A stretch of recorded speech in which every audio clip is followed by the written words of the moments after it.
I'm still listening to people try to blame my mama, blame my mama for some shit that Roger Lott, Karen White, whatever her name is, Carolyn Black, uh, CC Peniston, uh,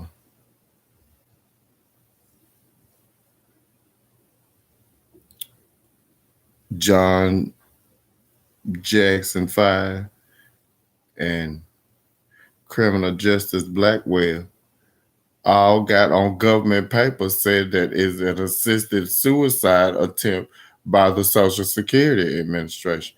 All of them have it written down on paper in military precision that the Social Security Administration is now currently actively engaged in causing my suicide through a Terry designation. It's not there to identify me as not having access to medical treatment to dispute the claim of the designation. It's not that. No, it's this. A protester shot and killed by state troopers near the planned Atlanta Public Safety. That's because I'm an ICDC 1010, which restricts your accessibility and usability of First Amendment to protect yourself.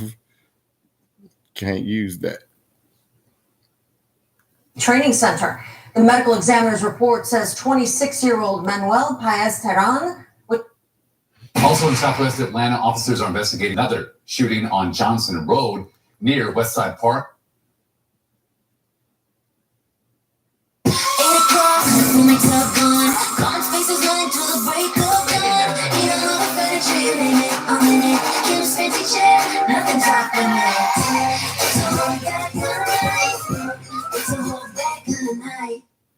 Hi, I'm Channel 2 Action.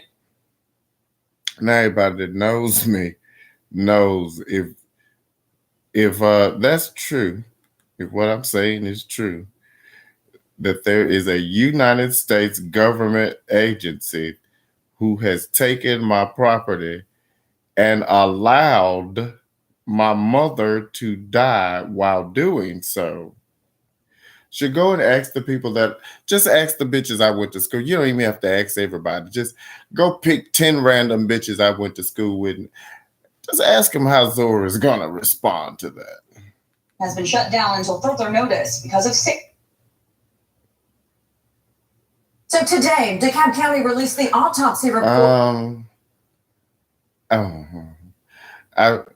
won't even, because I haven't even considered it. I mean, I haven't even considered it.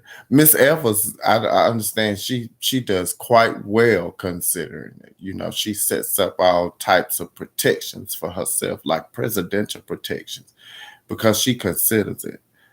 But no, sir. If I'd have been Medgar, the bitch that issued the threat, all of them in their motherfucking uniforms, out the uniforms, would know, fuck with me again, and I'm gonna take off your motherfucking head. Wouldn't be no, we finna go hide and I'm gonna train you. Not in my house. So go do that shit at Meg's house and do that shit off to her house.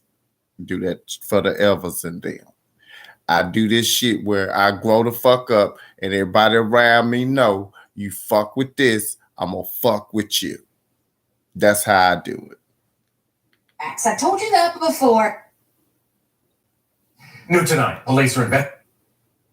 Tonight, a road is back open after. And a man will spend the. And I would say taking my motherfucking property while she over here whining about her goddamn teeth. That's fucking with her. I'd say that. But if I were you and you and I didn't know, I hadn't asked the bitches around me that what was gonna happen as a result of that, I'd keep my property and run for my life too. Probably. I don't know. I wouldn't put myself in your shoes. You're a faggot. Empty during a 10-month-long. Number 5, come on, come on. More people moving to Georgia. That's according to the Census Bureau. Our state. Well, soon you can start seeing more snakes going through your yard. This is the automotive garage of the Atlanta. Schools have named their new superintendent. There's been some controversy around Devon Horton's selection. One board member did not hold back on.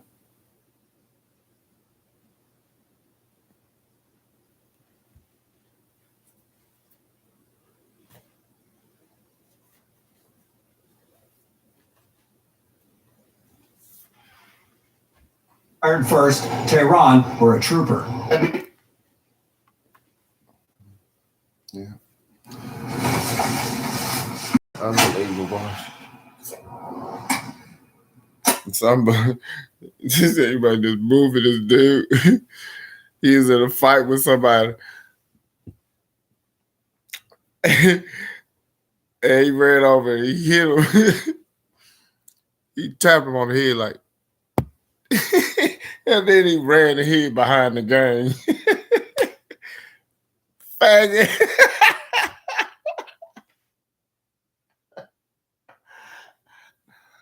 I was taught to give your bitch ass air opportunity.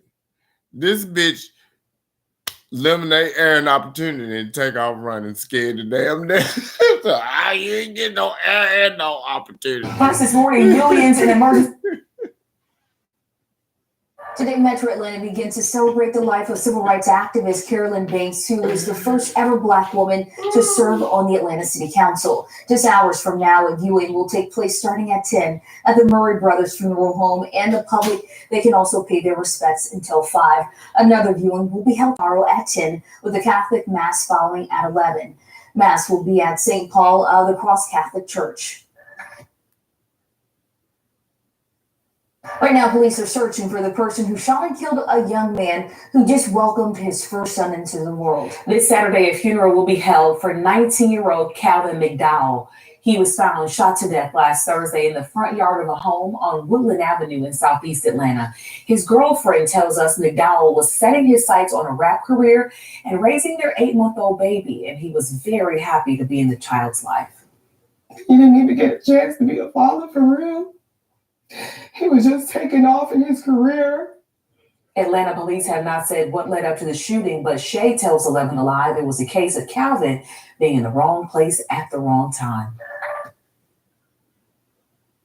This morning, the family of a protester shot and killed by law enforcement responds to a newly released autopsy. Manuel Piaz-Turan was killed in January at the future site of the Atlanta Public Safety Training Center. Now, it's a place critics call Cop City. The latest autopsy from the DeKalb County Medical Examiner shows Piaz-Turan had been shot 57 times. Now, 57 gunshot wounds, rather. Now, police have said Piaz-Turan was shot after shooting at a state trooper. An independent autopsy showed Piaz-Turan was seated with his arms out in front of their body. However, according to the autopsy, it was impossible to tell if Piaz-Turan had been holding a gun. Piaz-Turan's family called the autopsy results devastating. The family attorney also released a statement saying in part, quote, "We cannot even begin to determine what happened on the morning of January 18th until the GBI releases its investigation." Our Liza Luke is joining us in the studio right now to dig a little deeper into this. Liza, so the findings from this autopsy comes, as we heard Mayor Andre Dickens yesterday, insisting to still build this public safety training facility despite all the pushback. Yeah, there's been a lot of contention. This continues to be a source of controversy, but the mayor is saying that he has those plans and those plans will continue to move forward, citing the need for permanent training facilities for Atlanta police and fire. Now, critics opposed to the site continue to argue that it underscores the militarization of police and is cumbersome for those who live nearby. Just because it's approved, it doesn't mean it's something that the community desires, nor does it mean that it's going to do the work that is intended for the city. Now, that criticism followed the first meeting of a task force for the training site. Mayor Dickens continues to insist those voices do not represent the majority. The mayor, joined by dozens of community leaders, including former Atlanta Mayor and Ambassador Andrew Young, who you see right there, he says he has devoted his life to fight militarization of police, and he supports the need for public safety training resources despite controversy. We're going to be out front, and that means we're going to be cussed out and blamed until it works. Now, 11 Alive learned that the mayor's task force for the project expected to report back to him in August. You can find our ongoing coverage of this controversy all on 11alive.com. This morning, Atlanta Falcon Grady Jarrett has a message for students across the metro. Big men don't bully. The defensive tackle